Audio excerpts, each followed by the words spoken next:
muhson atau muhsonah di bab qadzaf dengan muhson di bab zina beda. Ya. Dan ini pentingnya kita ngaji. Ya. Kan ada yang disebut zani muhson. Jadi orang kalau zina itu hukumannya dicambuk 100 kali. Tapi kalau yang zina sudah muhson, hukumannya dirajam. Ini zina nih. Menuduh orang berzina, namanya apa? Qadzaf. Hukumannya apa? Cambuk 80 kali. Kalau yang dituduh itu muhson. Ya. Tapi kalau yang dituduh ghairu muhson, enggak dicambuk 80 kali, enggak dihad, tapi ditakzir. Lihat bedanya. Enggak usah pakai muhsonah dulu aja, muhson samain aja deh bahasanya biar enggak pusing. Ya, muhson ini sebenarnya artinya terjaga. Ya, secara bahasa. Husn itu penjagaan. Di bab zina ada kata muhson. Di bab qadzaf ada kata muhson juga. Nah, tapi muhson dalam bab qadzaf, muhson dalam bab zina ada perbedaan. Muhson di bab zina hukumannya lebih berat. Dirajam.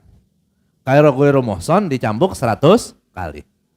Nah, uniknya muhson di bab qadzaf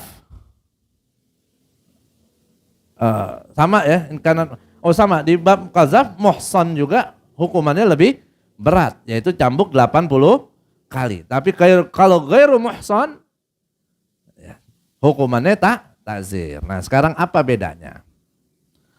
Muhson di bab zina itu artinya orang yang sudah menikah.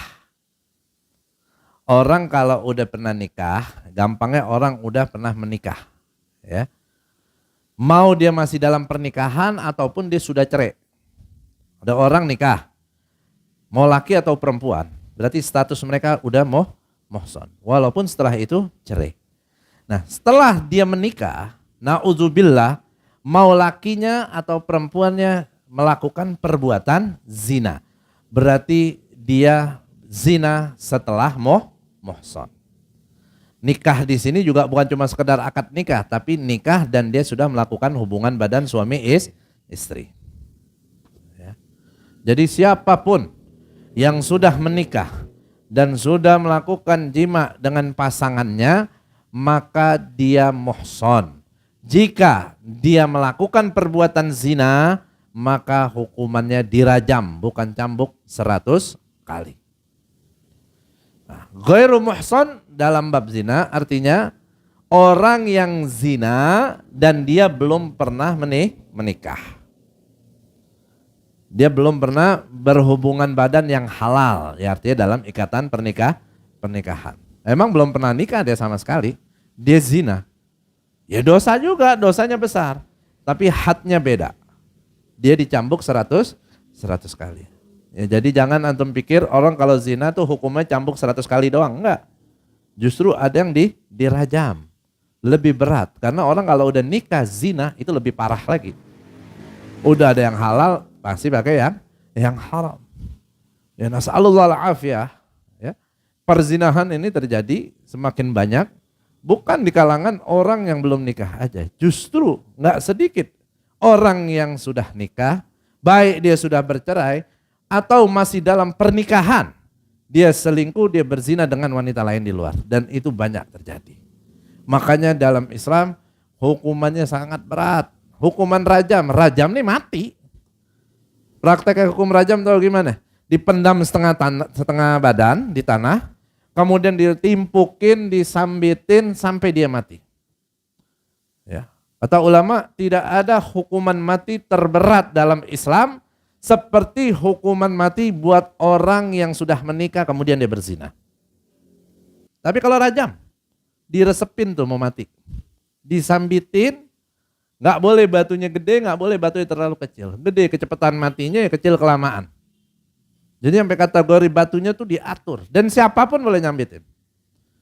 Ini kalau hukum diterapin di Indonesia atau di dunia, Masya Allah. Tapi apakah dengan ada hukum ini menunjukkan Islam itu zalim, keras, ekstrim? Enggak. Ya. Melanggar HAM. Justru semua apa yang ada dalam Islam dari hukuman, seberat apapun, itu untuk menjaga HAM. Ya. Kalau ini ditegakkan, kira-kira ada gak orang berani zina? Nggak ada. Nah, inilah antara hak dan batil yang bakal terus berseteru di dunia. Sampai yaumul qiyamah bakal begini. Tinggal siapa aja yang kuat. Ya. Tapi kalau udah hati kita buta, biar mata kita masih jelas ngelihatnya, yang benar jadi salah. Yang salah bisa jadi benar. Itu muhsan dalam bab zina. Kalau muhsan dalam bab qadzaf, wanita yang muhsan atau laki yang muhsan, yaitu wanita atau lelaki yang belum pernah sama sekali melakukan perbuatan zina. Itu muhsan dalam bab qadzaf. Muhsan dalam bab qadzaf yaitu orang yang tidak pernah melakukan zina. Itu simpelnya. Sebenarnya kalau di kitab ya definisinya contohnya agak lebih panjang lagi. Tapi intinya ke situ. Orang yang tidak pernah melakukan hubungan badan yang haram. Nah, hubungan badan yang haram kan bukan zina aja, bisa liwat, bisa gaulin istri dari dubur. Hubungan badan yang haram bisa aja menggauli istri di masa haid. Ya itu menjelasinnya panjang lagi nanti ribet. Ya. Jadi gampangnya muhsan dalam bab qadzaf yaitu orang yang tidak pernah melakukan zina. Ghairu muhsan orang yang pernah melakukan zina. Ya. Kalau muhsan bab zina apa? Orang yang sudah nikah. Kalau dalam bab qadzaf orang yang enggak pernah zina. Bedain tuh. Ya.